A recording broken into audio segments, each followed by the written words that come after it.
Welcome to Orioles on the Verge. This is Zach Spedden, joined as always by Bob Phelan and Nick Stevens. And we're going to get into some news out of spring training on tonight's episode, including some injuries that could have an effect on the roster, especially with the Orioles pitching staff. But first, we're going to start out by welcoming some new members of our Patreon community. And with that, I'll turn it over to Bob.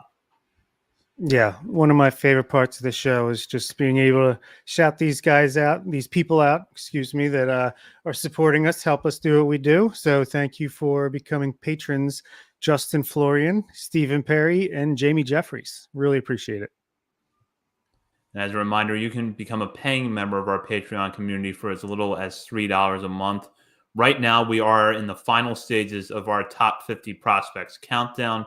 So you won't want to miss that. And remember, patrons have that first through exclusive bonus daily episodes. We'll get into now the news that broke in Orioles spring training last week. And although it was not a recent development, it was recent to the public as Mike Elias revealed some injuries to the Orioles starting rotation.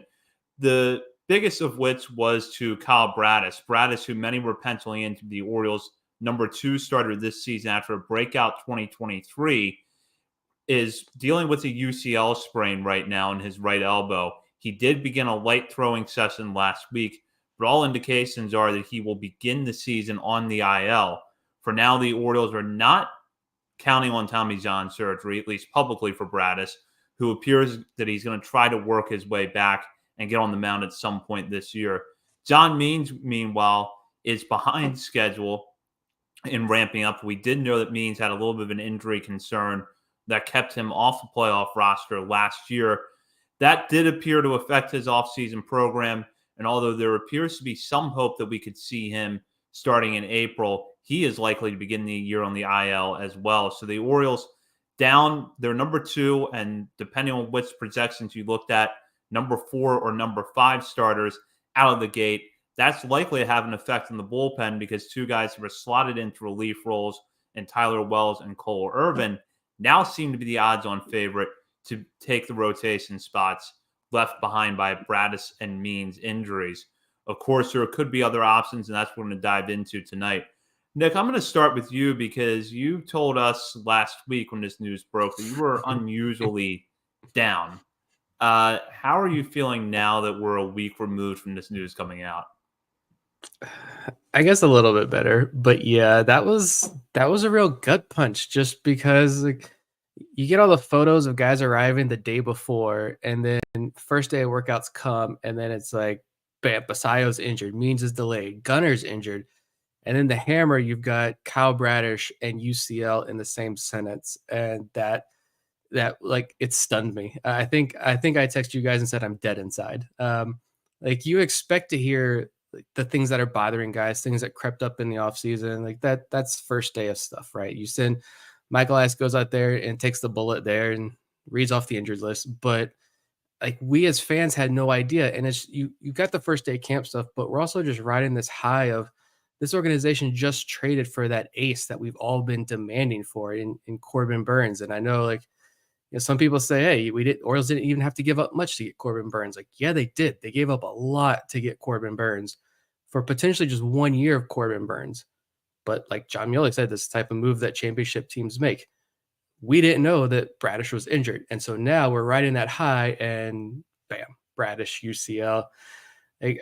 I know some people remain pretty optimistic even with the news because Elias said initially, and he's continued to say, I think, that they don't think that Bradish is going to be out for the year, but Elias and the organization can say whatever they want. Why would they say anything else other than they expect the best? I'm still operating under the assumption, though, that we very well may not see Kyle Bradish this year. There's a chance we may not see Kyle Bradish until late 2025. I think that's still a very real chance. And it was just the fact that he emerged as, like you mentioned, one of the top starting pitchers in all of baseball. And I think that was one of the biggest developments of last year for this team. Yes, what Gunner and Adley and all these guys did was great, but Kyle Bradish emerging as one of the top pitchers in all of baseball was massive. And there's still more room for him to grow. Hopefully we get to see that this year. But yeah, I was I don't know. I do feel a little bit better. You see him working out a little bit and everything on the field and with the team, but in the back of my mind, I'm still fearing the worst, to be honest. Yeah, not the news you want to hear. It's always the scariest day is the first day of spring when it's like, all right, let's find out what happened in the offseason that we didn't know about till now. Was definitely the first thing you hear. UCL injury, not good. How many people really does the PRP injection work for and stick for? Then apparently it's much more often than I assumed when I first saw the news. Just the details of the treatment and the percentages, and depends on the type of strain. Type 1 or type 2 strain seems like it's better than 50% chance, and I completely understand you avoid the knife if you can. So even if there's like a 40% chance, I think you probably take that chance to be able to pitch again this year. So yeah, everyone seems in good spirits, and I do believe what they're saying, that they don't expect him to miss the season and get Tommy John surgery, but you cannot rule it out at the same time. It could certainly pop up again at any point in his throwing progression. He's already thrown 3 times. They haven't changed their tune. I feel like we'll know by the time he's on the mound and throwing full effort, then I think we'll know pretty quickly, like, is this working or did it not? So definitely terrible, sucks. There's no way around it, but at least we did get Corbin Burns. And I don't think that trade was like in response to the injury. I think they would have made that trade regardless, but it definitely would take a little bit of the upside of that. If even luckily the Orioles have the schedule early on, as we talked about last week, is pretty light. So even if he just comes back in May or June, that'll be great. But man, it would have been nice to have those 3 at the top all season long. Not going to get that. Just hopefully they're right. The PRP works, and we get Bradish back this year. But you can't rule out that he might have to get Tommy John at some point. No, you can't at this point, especially because this popped up in January when he was starting his throwing program. And he's now in a throwing progression in Sarasota, but it's very light throwing. We're not talking about him being on the mound or doing long toss at this point. So he's got a ways to go before we start talking about how he looks off the mound, whether or not you can pencil in minor league rehab assignments. And as we saw with Dylan Tate last year, the minor league rehab assignments don't always mean that the guy's automatically going to come back. Tate was dealing with a different kind of injury, but you still have to factor that in with Bradish. So I think that it makes the Corbin Burns trade better. I agree with Bob that I don't think it was a move out of desperation because, frankly, the price the Orioles paid was not a desperate price. And I don't think Mike Elias is very reactionary in his moves. But now that you have Burns, this does make it a little bit easier to swallow, even if your rotation looks worse at the beginning of the year. We'll talk about Means for a minute because I had actually just put out a projected roster on our Substack not long before this news broke that unfortunately had Bradish and Means in the starting rotation. If that article had come out a little later, it would have reflected these injuries. But I even noted in there that the Orioles probably couldn't count on a whole lot from Means this season, and that maybe they would consider making him their 5th starter at the beginning of the year rather than their 4th, because that could theoretically allow them to skip some starts early in the year. So I'll go back to Nick here, just to get your thoughts on Means. I think we had kind of been tempering expectations because Means has not had a full season in 3 years now. He had that injury at the end of the season last year that kept him off the playoff roster. Knowing what we know so far, what is realistic to expect with John Means in 2024?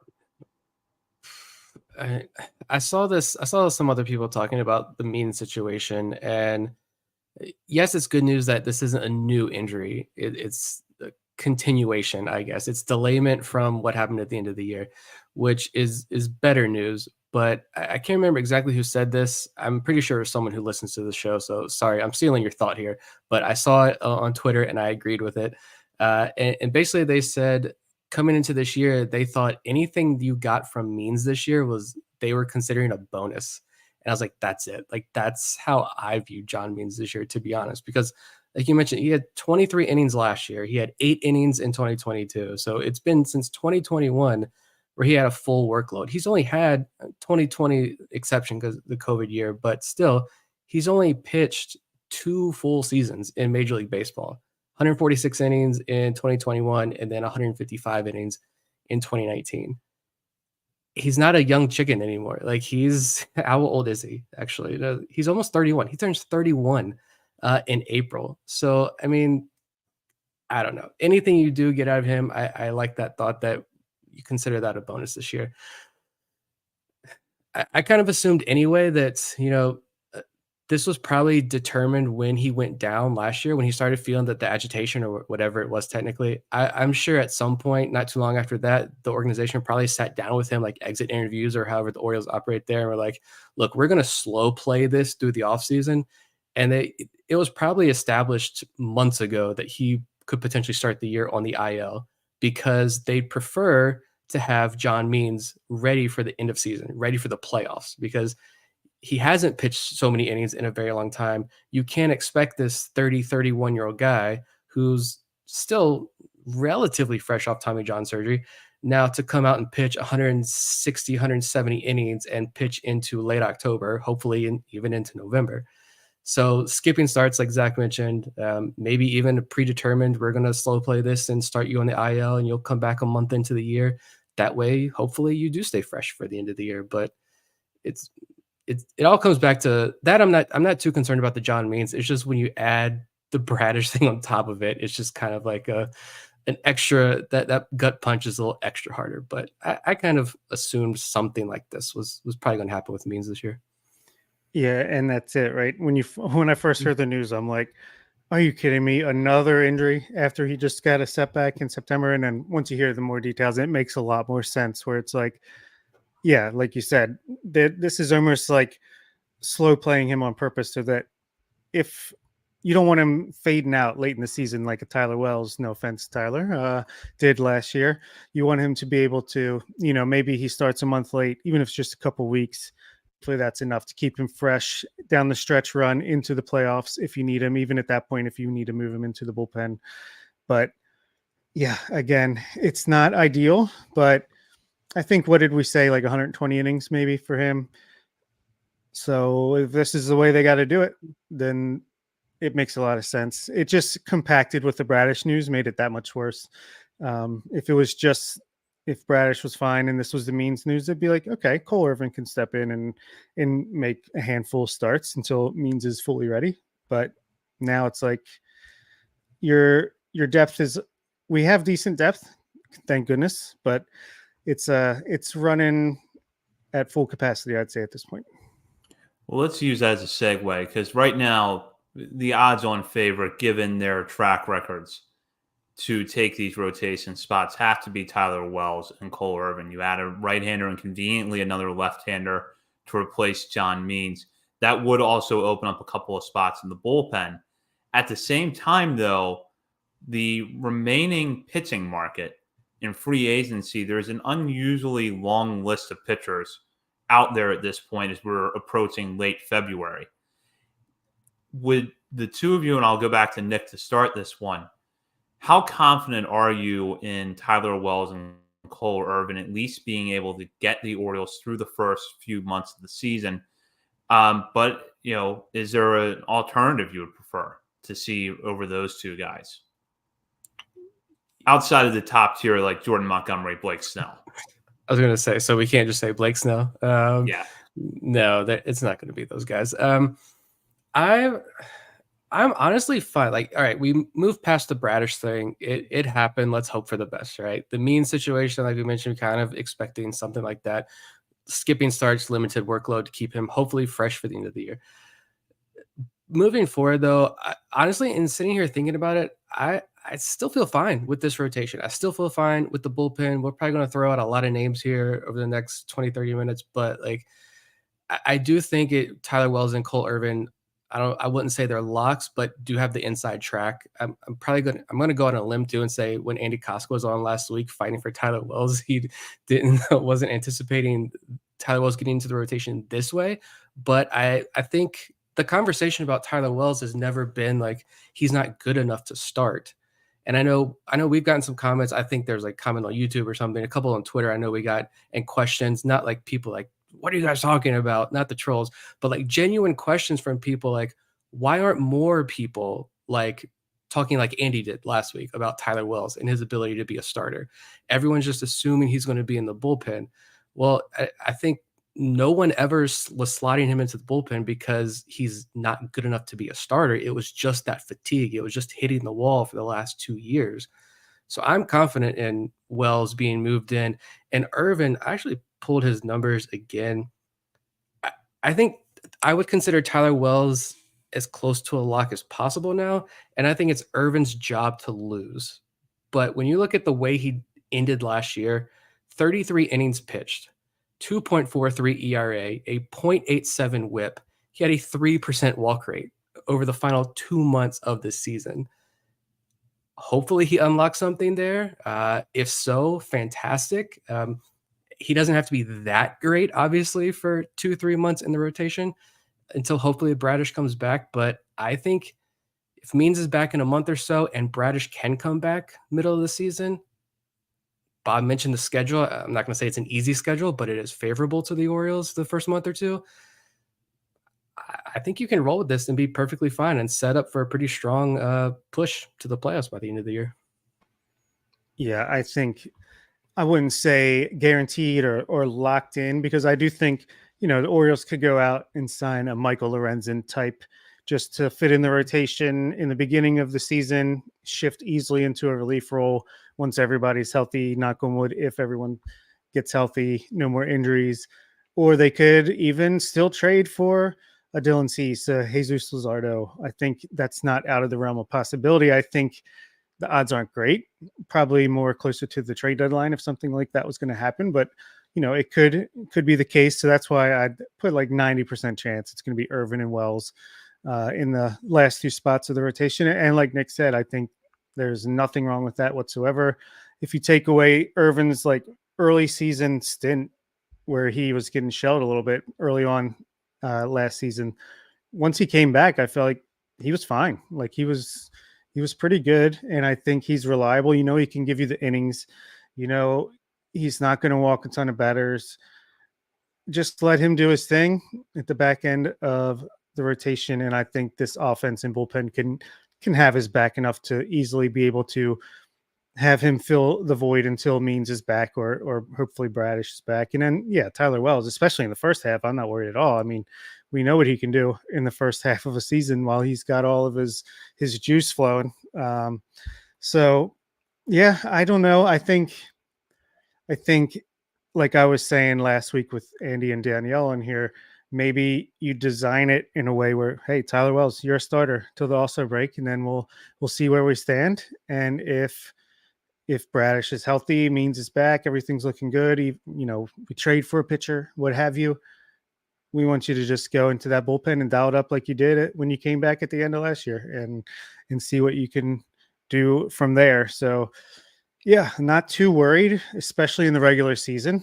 I mean, the Orioles won 101 games last year with a worse rotation than they have right now, even with Bradish and Means out, I would say. So regular season, it's going to be fine. You can survive other ways to win games, get everyone healthy, or at least get your starting rotation lined up for the playoffs. I want Burns, Bradish, Rodriguez, top three when the playoffs roll around. That's the dream.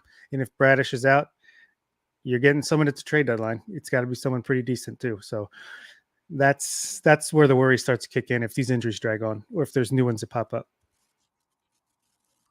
Well, and the Orioles still have the depth to go out and get rotation help now. Who knows? There could be some other need that we're not anticipating right now that is equally pressing at the trade deadline. So let's see how things play out. But Nick, to go back to your point about Irvin, one thing that jumps out at me is that for as bad as he was in the first month of the season, he still ended the year with improved strikeout numbers over what he had done in his best years in Oakland. And when you look through his game log, you're going to see a lot of 2-inning relief outings, especially late in the year. But you go back to August and early September, when the Orioles were using a 6-man rotation after the Jack Flaherty trade, Irvin put together some good starts for them. And if the threshold of success for Cole Irvin is 5 to 6 innings, 3 runs allowed every 5 days, I think that's perfectly reasonable and is at least going to keep you in games. Is it as good as what we were hoping for from Kyle Braddis? Absolutely not.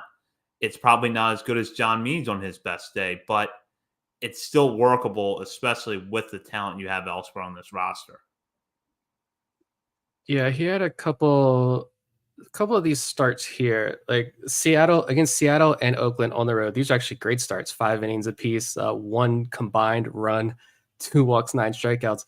But then he had these starts against Colorado and then Arizona, 6 innings, 6 hits, 4 runs, 1 walk, 5 strikeouts against Colorado, 5 2/3, 8 hits, 4 runs, 1 walk, 4 strikeouts against Arizona. Like if that's around the kind of start you're going to get from Cole Irvin every 5-6 days or so as your number 5, I like this bullpen enough, like you mentioned, to have his back. I really do. Even though DL Hall is gone, who I had in the bullpen, even though Wells and Irvin are now in the rotation, I do still really like this bullpen. There are still some major question marks, but I do still think that there are some guys here that will be able to kind of pick up where he left off and keep guys in the game. And this offense is going to score runs. I do feel confident about that. Some of these guys are older, more mature now. We've seen this offense go streaky, but at the same time, like you can live with those kind of game logs from Cole Irvin as your number 5 for hopefully, even if it's just a month until John Means comes back. And like I said, it's not a new injury with John Means, so I'm not too concerned there, where we can then bump Irvin down to the bullpen.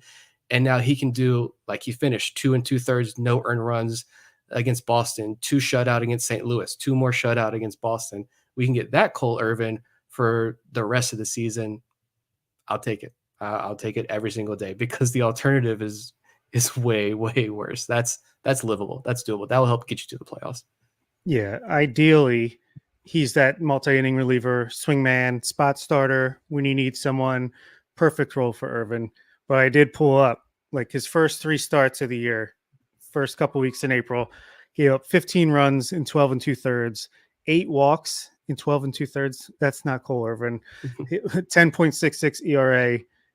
Got sent down. Came back May 20th.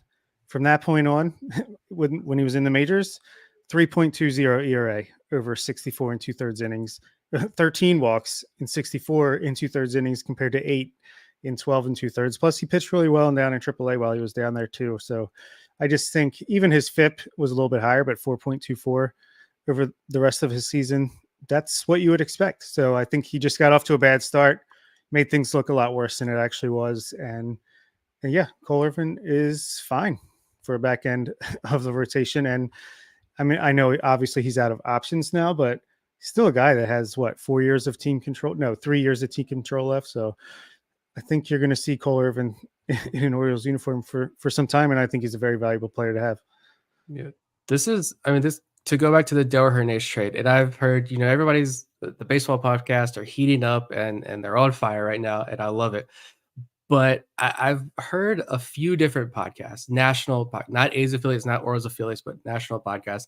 And they're going to bring up the Dale Hernandez trade for Cole Irvin and talk about how that was a bust and that was a terrible trade for the Orioles. Like, not to relitigate all of that, but when you traded for Cole Irvin, I feel like this is kind of what you were anticipating. I don't think when you traded for him, you saw the multiple years of control. You saw a guy, I'm pretty sure we referenced this when the trade went down. He's a guy who, the ceiling isn't astronomical. You're not going to bring him into the organization and turn him into, a Kyle Bradish, a number 2 or number 3 in this rotation. But this is a guy who clearly the Orioles identified as someone they like, as someone's having traits that they really like. They think they can make the tweaks, make some adjustments, get him in here, and he can be a quality number 5 swingman, long relief guy. It's going to take some time though. And we saw that last year. And this organization made the tweaks, and at least last year it worked. Can he pick up from where he left off last year this year? Hopefully. But I think we're sitting pretty with Cole Irvin there. And I could say, we're sitting pretty. Cole Irvin's going to take the ball in a playoff series. We're good to go. But again, just to get us to the playoffs, look at Texas's rotation last year. that team won a World Series. I mean, this team, this roster with Burns and Rodriguez leading the way, hopefully Bradish. I still feel good. Still feel great. Let's pivot now to some prospect news, and this is also injury related. The Orioles revealed last week that Samuel Basallo is dealing with a stress fracture in his right elbow and probably won't catch until late April at the earliest. By that point, he would be about a few weeks into the minor league season, presumably at Double-A Bowie. The good news for now is that the possibility of Basallo making appearances at the plate during spring training has not been ruled out. So if you wanted to see Basallo in a spring training game with the Orioles as a non-roster invitee in the coming weeks, all hope is not lost. It's probably just going to be as a DH as he deals with this throwing issue. Bob, I'll start with you. This is a setback, but perhaps in the grand scheme of things, not a major one. What are your thoughts? My first reaction was like, you have got to be, we're a kid-friendly podcast, kidding me. Because I'm like, no way. We just lost one of the best prospects in baseball for the year. When all I heard was like broken elbow, basically. And I was like, oh no. But I really think it's almost nothing at this point because it sounded like it happened in November. So he's pretty close to recovered from it. Obviously, they're going to be very careful. He's still taking batting practice. He's still hitting bombs. I think you saw there was some video where he was just crushing the ball in a cage. And I was like, all right, it's fine. If they're still going to run him out there, if they're still having him on the field, hitting batting practice and stuff, like, not worried. Mike Elias said this is just something that happens with younger kids. And I guess it makes some sense. The level of baseball that these young international kids are playing from the age of 16, like training professionally from that age, it's probably not great for your elbow. So yeah, it makes a lot of sense. And breathed a really big sigh of relief once I realized it wasn't as serious as it at first sounded when I just saw the thing flash up on my feed. So yeah, not too worried. Hopefully the fact that he's still at Major League Camp, even though he can't throw, can't really do catcher stuff, that's encouraging. If he's going to actually get in games and stick around for a tiny bit, I mean, probably not as long as he would have if he was able to throw the ball, but the fact that he's sticking around, that kind of says a lot on its own right there. He was 18, turned 19 at the end of last season. So he's an 18-year-old kid who is that's not a kid body. That is he's listed at 6'3", 180. That's completely false. This is a ginormous human being. And so I think the stress of playing across 3 levels, he was behind the plate for 68 games, 570 innings behind the plate. He went 3 levels. He's trying to grow into this grown man body when he is a child himself still. I think, like, I do believe Elias when he says that. That's just kind of natural. A lot of stress on that arm last year at a young age as he's still developing physically. I'm not concerned at all.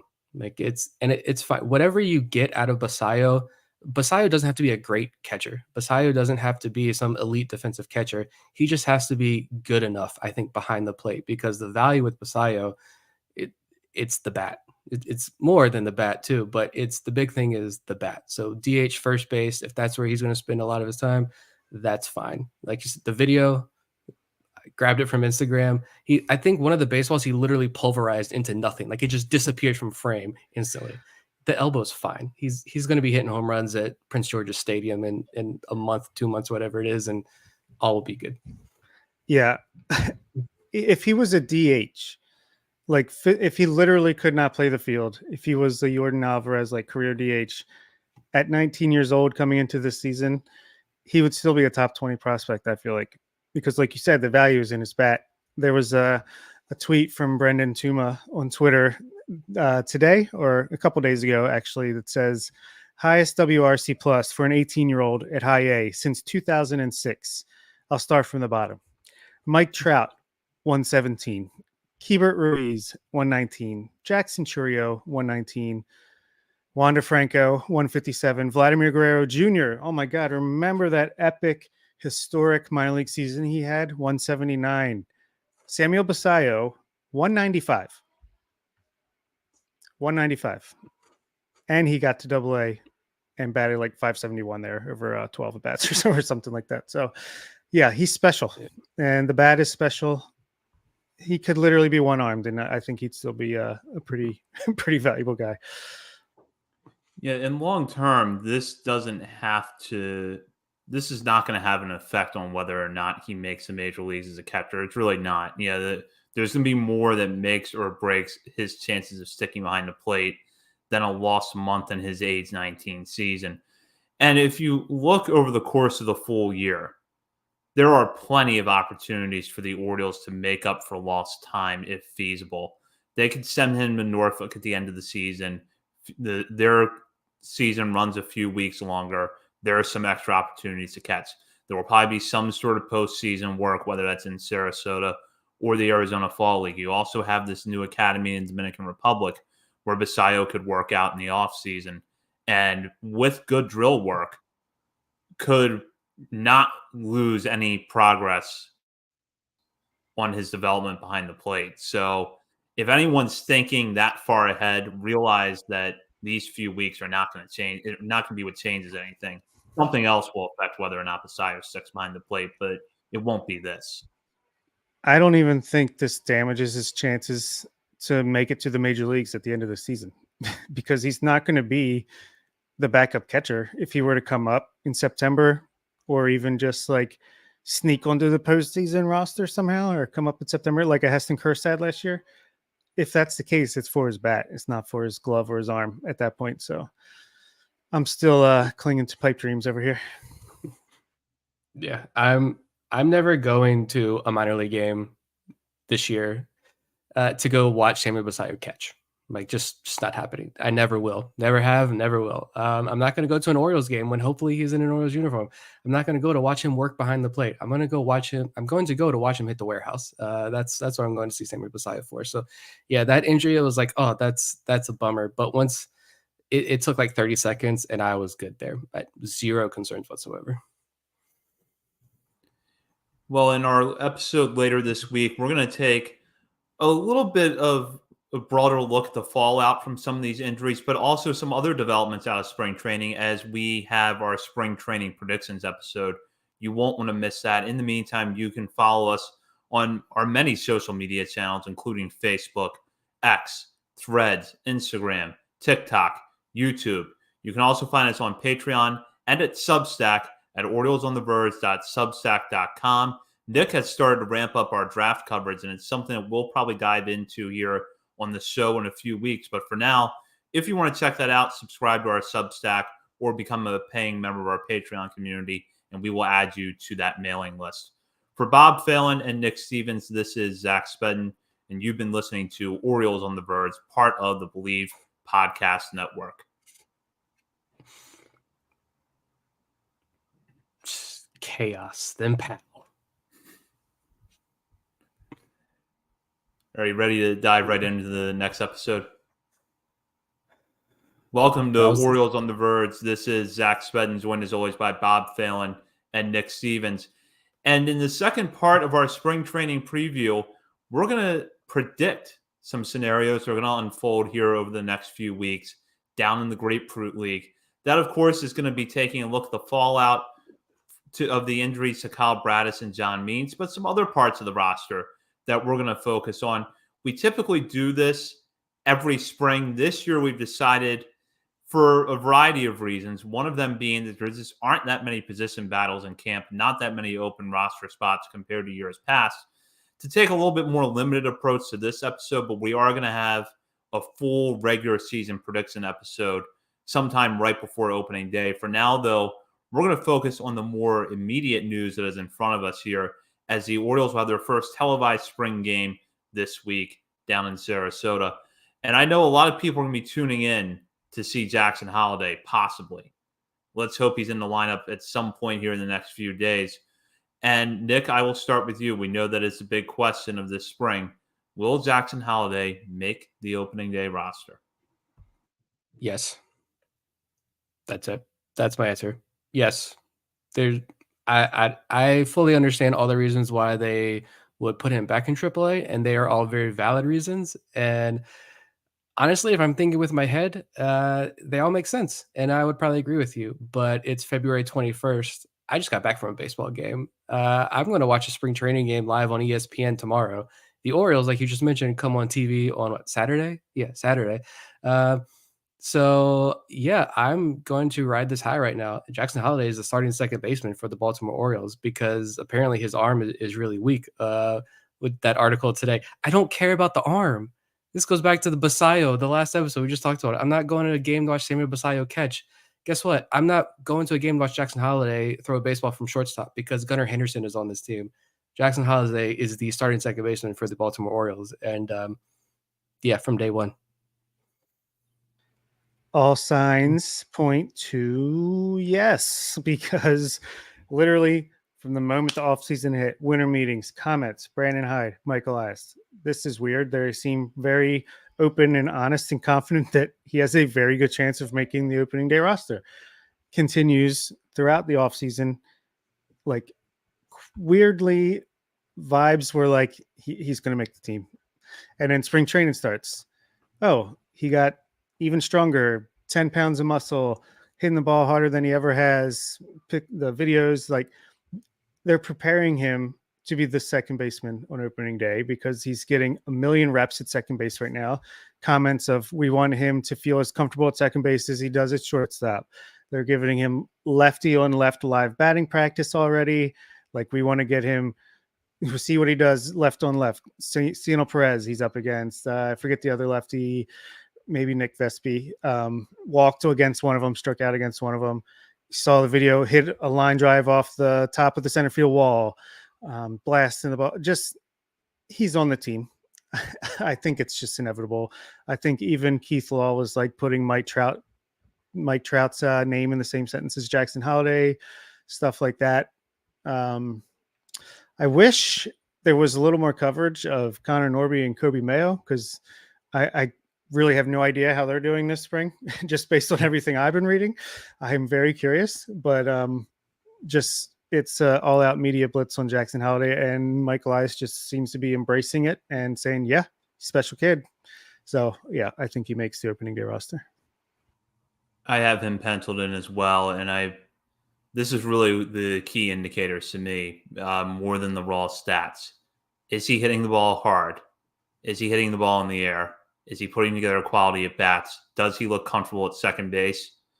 If he checks those boxes, even if he only hits 240 this spring, he's going to make the opening day roster. And one other point I'll add to that, and this is something we'll probably get into his prediction later. The Orioles showed us last year with Gunnar Henderson that they can work around growing pains for their top prospects. So if Holliday's only hitting 210 at the end of the first month, it's not the end of the world, and the Orioles will still be winning games. Yeah. Like what is 200 more at bats in AAA going to do for Jackson Holliday at this point? Like, nothing.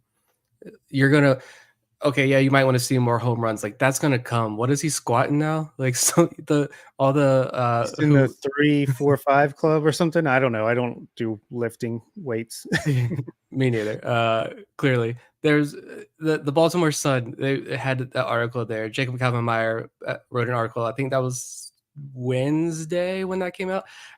But it's just highlighting like the freakish workout routines of this kid. He's ready. Like I don't care about the arm strength. Like Baseball America's article, like to give them credit, right? They're talking about how unbelievable of a prospect Jackson Holliday is. And I think you have a lot of national voices saying, yes, this is a guy who could potentially, and we're looking way far in advance, but this is potentially a future Hall of Fame type prospect here.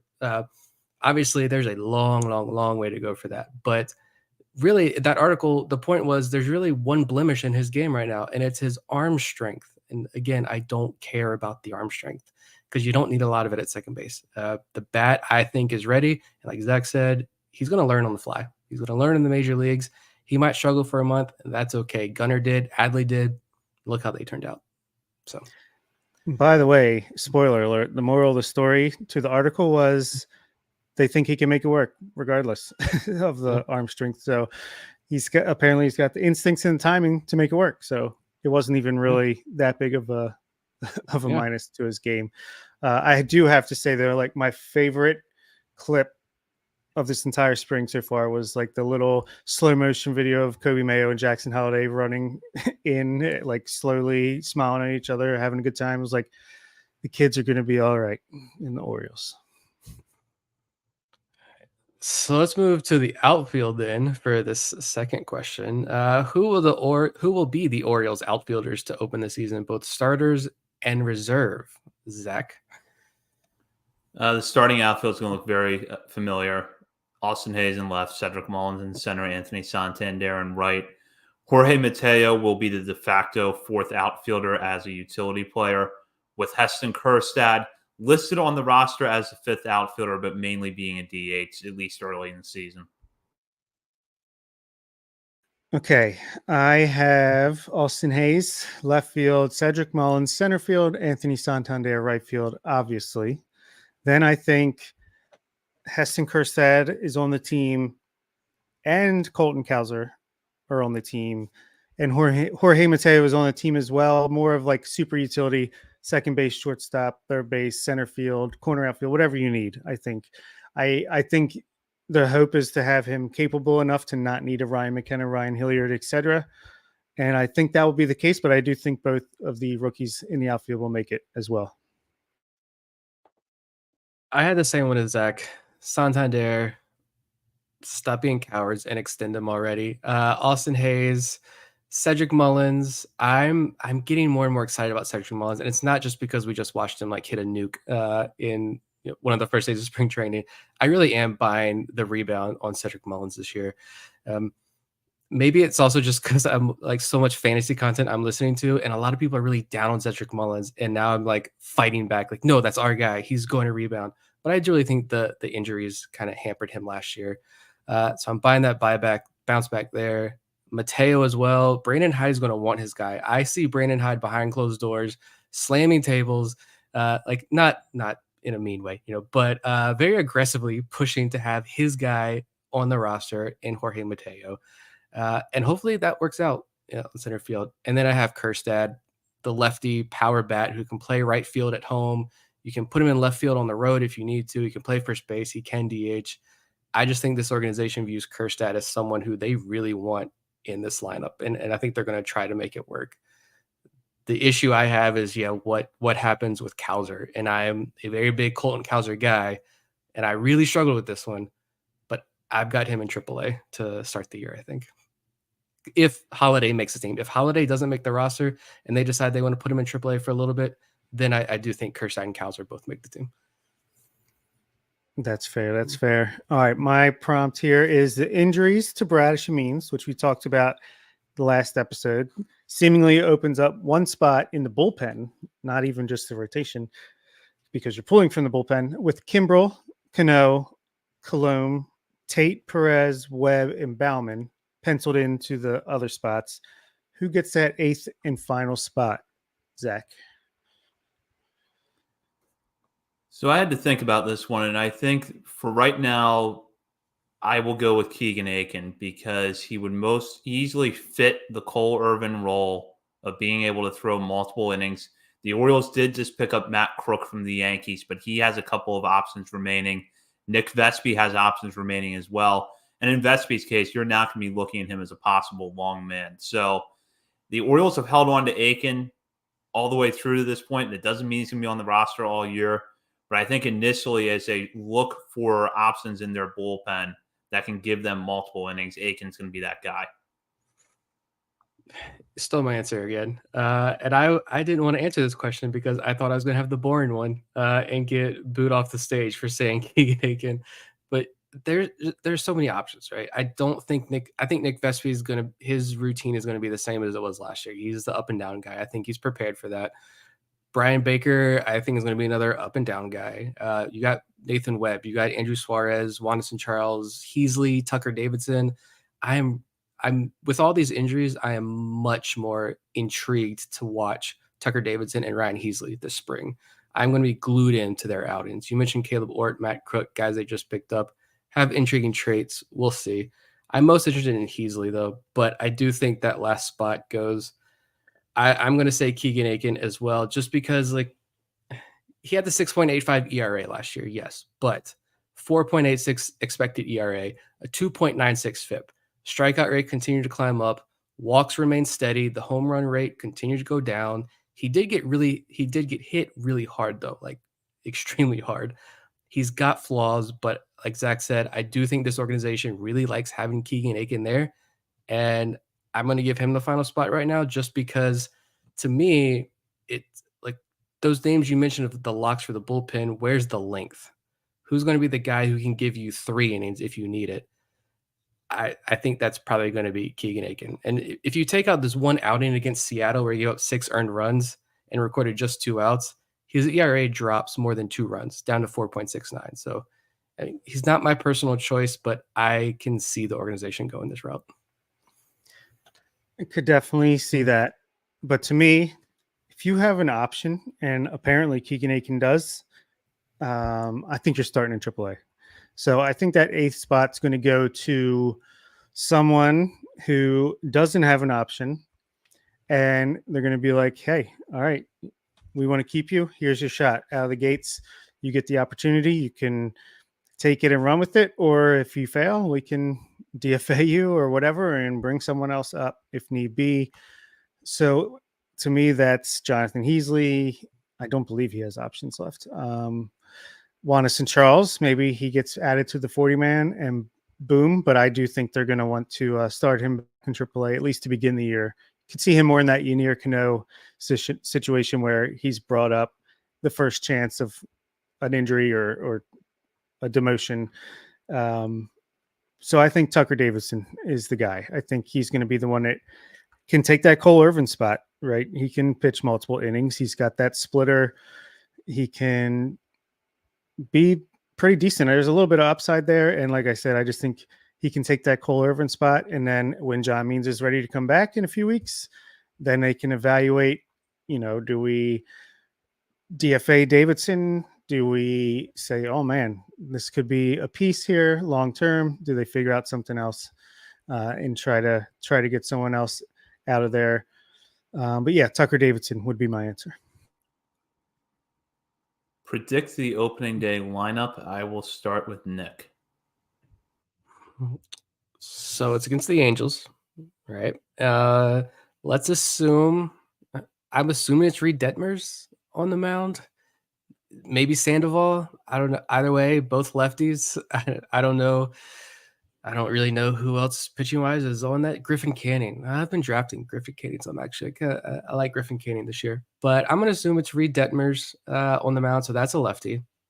So big Reed Detmers guy, but you're gonna get shelled on opening day. So sorry about that. And I'm gonna say Gunnar Henderson at short, batting leadoff. Adley behind the plate. Santander in right. Mountcastle at first base. Ryan O'Hearn at DH. Austin Hayes in left. Mullins in center, Westberg in the 8th spot at 3rd, and Jackson Holiday in the 9th spot at 2nd. That's a lot of lefties against a lefty, so I'm sure that is completely wrong. And also, we're mentioning lineup, so I'm sure everyone listening is yelling right now because there's nothing more Orioles fans love to yell at than lineups. But I like this lineup on opening day. Give O'Hearn the vet, put him in the lineup. It's fine. Burns is going to go 6 innings, get the dub. Kimbrel's going to get a clean 9th inning, and Phillies fans are going to have a meltdown when they watch him strike out the side in the 9th inning. Jordan Westberg homers, Ryan Mountcastle homers, over the wall. Austin Hayes reached base 4 times because it's Austin Hayes, and if someone in this lineup is going to do it, of course it's Austin Hayes. And Orioles win opening day. Yeah, I can't believe they're going to run out the punt lineup on opening day. It's it's a little ridiculous. No, mine starts off very similar to you. I would say, except I would put Adley lead off. I think he's got the better leadoff skills. I know they moved him to second because he had to run to get his catcher gear on and stuff like that. But I don't know. I think Adley will lead off. Gunnar Henderson behind him in the 2nd spot. Anthony Santander hitting 3rd, Ryan Mountcastle cleanup. Then I'm going Cedric Mullins 5th, Jordan Westberg 6th. I'm trying to see here. Austin Hayes 7th, Jackson Holiday 9th, actually, and Heston Kjerstad 8th. Or is that, I don't know. I was trying to go right, left, right, left, right, left. I think I lost it. All right, let's see. Adley, Gunnar, Santander, Mountcastle, Mullins. Then I'll say Hayes, Kjerstad, Westberg, Holiday. I'm also making this prediction with the belief that the Angels will start a left-hander, just based on how their rotation looks coming into this year. And I'm going a little bit different, though, with my lineup prediction. I have Austin Hayes leading off. The Orioles did that a lot late in the year, so he will be the leadoff hitter, followed by Rutschman, then Santander, then Henderson, Mountcastle, Mullins. I think Ramon Urias gets the opening day start as the DH, with Jordan Westberg at third base, 8th, and Jackson Holiday batting 9th at second. I don't even have Ramon Urias on the team. Well, everyone hates us now because we talked about lineups, so they're done with the show. We can move on to the next question then and talk about what does the opening day bench look like and how do these players rotate in? So as Bob mentioned, he doesn't have Ramon Urias on the team. So let's start with Bob and who you got on your bench. I have James McCann, backup catcher, similar situation to last year. It worked. I don't see why not. I have Colton Cowser, roaming that outfield, maybe a little platoon action with Austin Hayes to begin the year. And I see him getting a bigger role as the year goes on. Jorge Mateo, like I said, super utility, can play all over the infield and outfield. And then I have Ryan O'Hearn as the first base DH. I think there was some mention of he could play some right field, I'm sure, at Camden Yards, left field at Boston in the big monster, the easy outfields he can play. So yeah, that's my 4-man bench. So my bench to open the year will be McCann. To go along with Mateo, Bob touched on it. McCann's going to serve the exact same role that he had last year. Mateo's your super utility guy. And then I think you have Ryan O'Hearn as your first base, DH, corner outfielder in an emergency bat. And then Heston Kjerstad I have on my bench on opening day, but I think he's going to get a lot of starts early in the year against right-handers at DH and then possibly eased in more to left-on-left matchups as the season goes on. Yeah, I think me and Zach have the same roster, except I had O'Hearn in the starting lineup there, and I have Ramon Urias on the bench. McCann, obviously. Mateo, the super utility guy. I do have Ramon Urias just because he can play multiple infield positions. He is a veteran. I doubt we see too many rookies on this team at one time. I think they will like having the vet out there with Holiday and with Westberg. Gunner's still young as well. It's only going to be a sophomore year, so having that veteran there. And then Kjerstad I have on the bench right now, but I mean, we know this is going to fluctuate and change daily. But going off my opening day lineup, Kjerstad on the bench there, but your corner outfielder, first base, DH, left-handed masher. Very, very well could be the case. I'll say my question, what player breaks out in camp, makes their presence known, like talk of the town, but ultimately it's not enough room. They don't make the opening day roster. Nick? I'm going to have some fun with this one and say, I'm going to say Juan St. Charles. Like the 150 plus patrons we have in our community, they know. The people who listen to this show regularly who aren't patrons, you should sign up. No shame if you don't, though. They all know the ups and downs, the highs and lows of Juan St. Charles. And I think they know that he can be a complete disaster, but also know that that ceiling is incredibly high and he could be a real weapon. But I don't think the general public really knows who he is and what he's about. I think just look at Danielle Allentuck right after she was on our show last week with Andy Casca, and she wrote the article about Juan St. Charles over at the Baltimore Banner, and like holy tweet engagement about Juan St. Charles in that article. Like the people are excited about Charles. And actually, I have the article pulled up here, and I want to read some quotes from Danielle's article over at the BaltimoreBanner.com. He has huge stuff, Elias told the Banner, like really big. It's just a matter of throwing more strikes. AAA was a different animal as he faced a higher level of competition. He struggled there. His whip climbed from 0.78 in AA to 1.6 in AAA, but he was still in the conversation, Elias said, to come to the big leagues, even with that 1.6 whip in AAA. He didn't get the call, but the Orioles, pleased with his progress, believed in him enough to bring him back on another minor league deal with an invitation to spring training. From Elias, quote, "We felt that he was making progress with us, and he felt that it was a positive development experience. We wanted to carry it forward one more year. I think odds are in his favor to get a call this year. Charles spent his offseason working on his command. In his bullpen session Thursday, last week, he threw 21 pitches, 17 of which were strikes, getting a nod of appreciation from the pitching coaches." So, Wanderson Charles, a lot of people are going to learn that name this spring, I think, hopefully for good reasons. Mini Bautista. Charles will be in charge in 2024.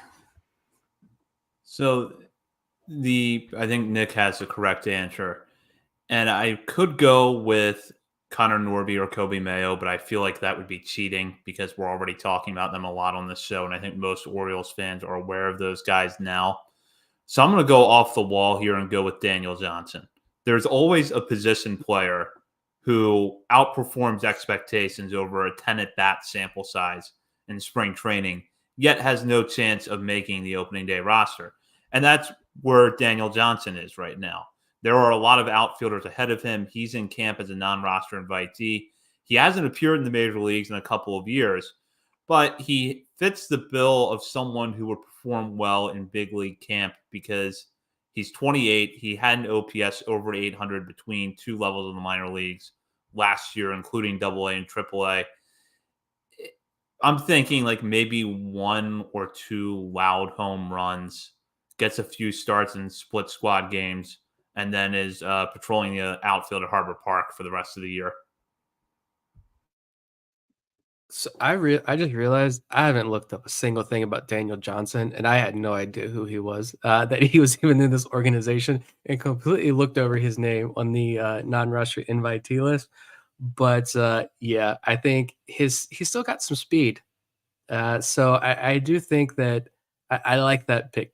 I wonder how many people are going to be like me. Hopefully there are more who are like, who the heck is Daniel Johnson? And he's going to look like Jorge Mateo one game on a MASN broadcast, and people are going to get intrigued. I like that pick because I learned something. Thanks.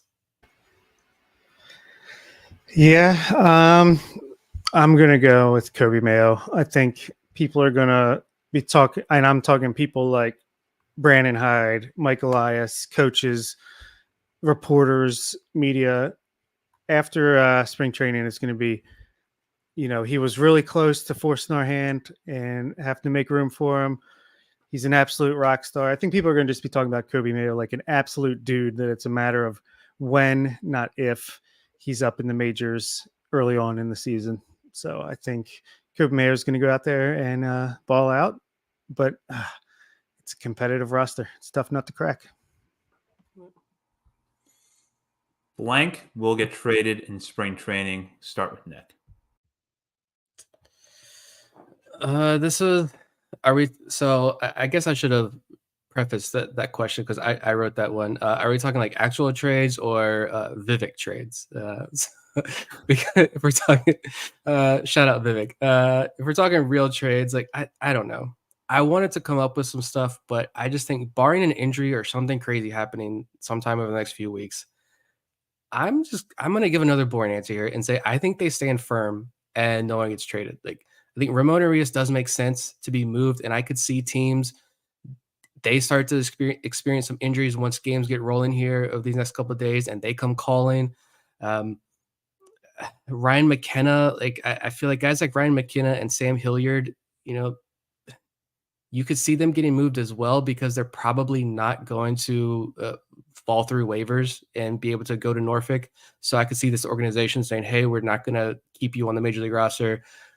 So we're going to try to get whatever we can for you, get some value out of them.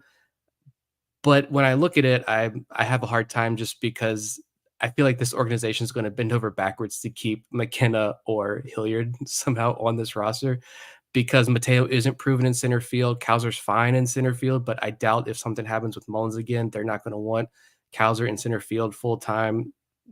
Hudson Haskin appears to be an afterthought at this point, so I don't know there. And then the pitching injuries probably just make it seem less likely that we talked a lot about those guys who are out of options. Maybe those guys get moved, the Tanner Scott, Cole Sulser type trade this spring. I don't know. Maybe with the pitching injuries, that makes it less likely. So I'm going to say nobody, but if I'm throwing money on it, I would probably put money on the over 0.5 trades happening this spring. But I have a hard time seeing where that trade comes from. I don't. I mentioned Ramon Arias is not on my roster, and he's my answer to this as well. I feel like he's here as insurance. I think the plan seems to be to have Holiday be the opening day second baseman, and now they've recently acquired Diego Castillo. He cleared waivers. He's in AAA. Nick Maton is here. Tyler Nevin is not Ramon Arias, especially with the glove, but he's here as well for now. I feel like Ramon Arias is in case of an injury, you have him. If Holiday just seems a little bit overwhelmed and he's not ready, Ramon Arias is here. He's already here. But if it's like final week of a spring training or even those last few days where there's no games played before opening day, I feel like they're going to present Arias, showcase him a little bit this spring, and I think he's going to get traded before opening day if all goes according to their plan. And I think it could be for a reliever. It could be for like something like that, or it could honestly even just be like a couple flyers that they like in the low minors or some international guys from another team. Like, I'm not even sure what the return would be, but I think it's going to happen. I'm kind of in the same camp as Nick. There probably won't be a trade, or it might be cash considerations for a reliever. If there is a move, though, expect it to be one of Hilliard or McKenna, because you can probably get one through waivers, but can you get both through waivers? And at that point, maybe you trade one of those guys for an optionable reliever late in camp. We'll have to see how that plays out, but if someone gets moved, it's one of those two. Otherwise, I think it's going to be a quiet spring with trades. Yeah, we'll see. We never count out Michael Elias, though. This other one here, so we're doing our top 50s over on Patreon, right? Top 50 countdown, prospects. Figure we'll throw a prospect question in here. I want to get y'all's opinion about this because I just did the Chase McDermott episode. I'm not going to spoil where he is in our top 50. You have to sign up for Patreon to find out. But as I'm going through, I got really excited about McDermott again. And the question is this a bold take or just a crazy take? Chase McDermott is the Orioles' 5th starter coming out of camp. I'm going to preface this by saying I think the odds of that happening are extremely low to almost non-existent. But I did the top 50 episode, and I got really excited about McDermott again because looking back at some of his numbers that he put up last year, and I was very scared about this back injury that ended his year last year and thought, is 2024 going to be delayed for him? It's not. He's healthy. He's been throwing all offseason. Looks great out there. But when you go back and look at some of his numbers too from last year, specifically in AAA, like the walk rate was still like 11%, but that went down considerably from where it was in AA last year and then where it was AA the year before that.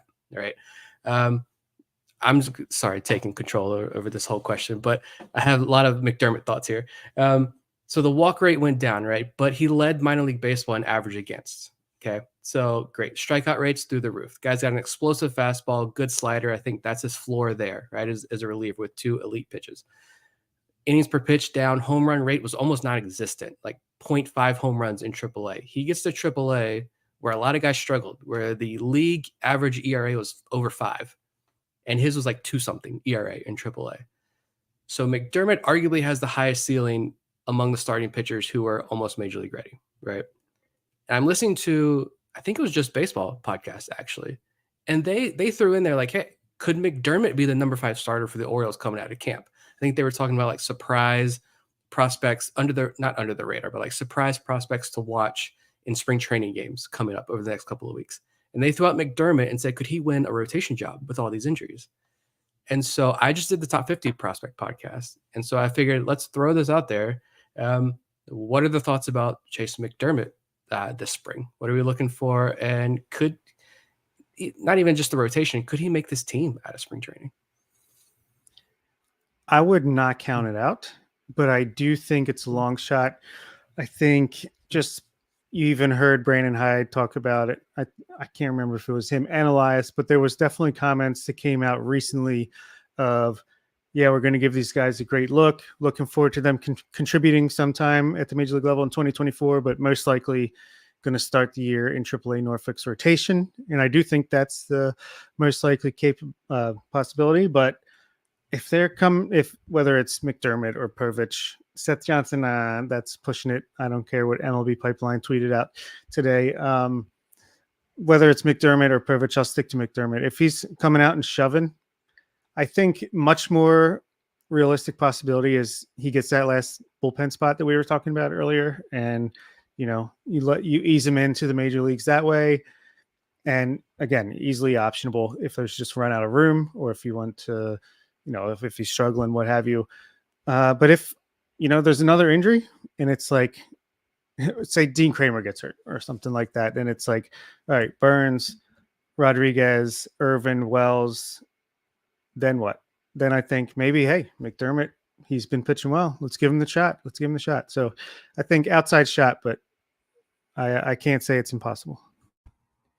Yeah, I don't want to say just crazy because I don't think that's fair to him. Some of the walk numbers that Nick mentioned, I think, are more impressive when you consider how much the automated ball strike system tilted the advantage towards hitters in the International League last year. And we've talked about the numbers on the show before, but you can look and see pretty much every indicator of hitter friendly versus pitcher friendly went in the direction of hitters last year. Runs were up, team ERA was up, walks were up. Pitchers really did struggle to throw strikes consistently at AAA last year. So I think that makes the strides McDermott made all the more impressive. Two reasons that I don't see him making it the team out of camp, though, are number one, although he is back from that injury and appears to be fully healthy, it was a legitimate injury that cost him a few weeks at the end of last year. So I think the Orioles try to ease him back in with a month at least at AAA. And two, I don't know what the status of the ABS is going to be this year and if there's any changes to expect from that, if there's going to be any different expectations on how pitchers look with that before they're brought up to the major leagues. So I think you want to see McDermott put together a good 6-8 weeks at AAA with improved command, consistently locating his pitches, and that electric fastball just overpowering hitters. And you are going to see him in the major leagues. It's a question of when and not if, as long as he's healthy. But I just don't see it happening out of camp. Fair.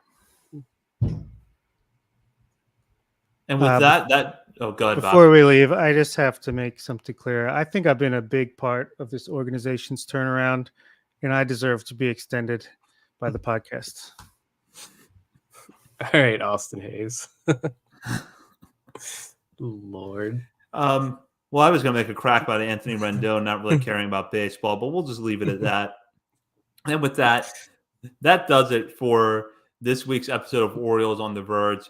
You can follow us on many of our social media channels, including Facebook, Instagram, Threads, X, TikTok, YouTube. We're also over on Patreon and Substack.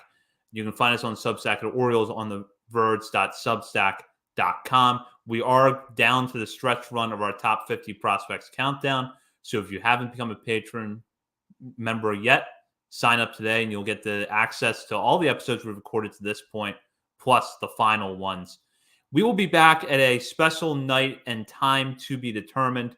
Stay tuned to our social media channels next week because we will not be on live on Wednesday night. It will probably be Monday or Tuesday, but we'll have more details between now and next week. For Bob Phelan and Nick Stevens, this is Zach Spedden. You've been listening to Orioles on the Verge, part of the Believe Podcast Network.